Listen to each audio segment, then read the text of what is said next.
मेरा कार्ड जो है वो एक्सपायर हो गया था। मैंने आइमा के अंदर अपने आप को रजिस्टर्ड किया और पेमेंट की ईमेल का इंतज़ार किया। मुझे आज तक पेमेंट की ईमेल रिसीव नहीं।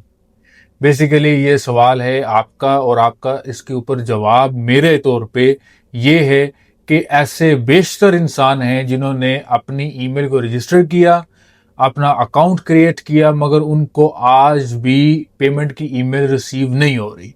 ये एक सरासर एरर है आइमा के सॉफ्टवेयर में, एक मेलफंक्शन है।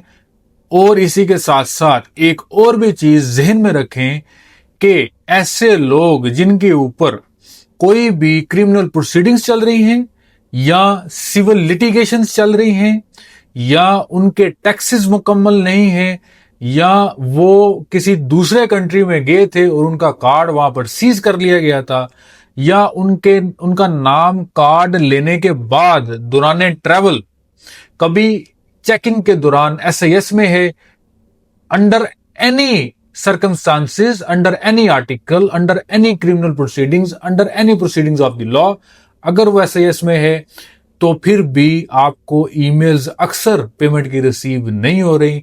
अगर आप इन सारी चीजों से पाक हैं और फिर भी आपको पेमेंट की ईमेल रिसीव नहीं हो रही, तो फिर आपको सिर्फ इंतजार करना है। ये सिर्फ और सिर्फ आइमा की तरफ से एक एरर है, एक सॉफ्टवेयर मेलफंक्शन है। आपको भी दूसरे लोगों की तरह बड़ी जल्दी अपॉइंटमेंट जो है वो आ जाएगी। लेकिन अगर आप कहानी के दूसरी जानिब है और अगर आपके ऊपर कोई ऐसे ही प्रोसीडिंग्स ऑलरेडी चल रही हैं, तो फिर आपको किसी लीगल एक्सपर्ट को अपना केस दिखाने की जरूरत है और उसकी कंसल्टेशन की जरूरत है। बहुत शुक्रिया। अल्लाह हाफिज।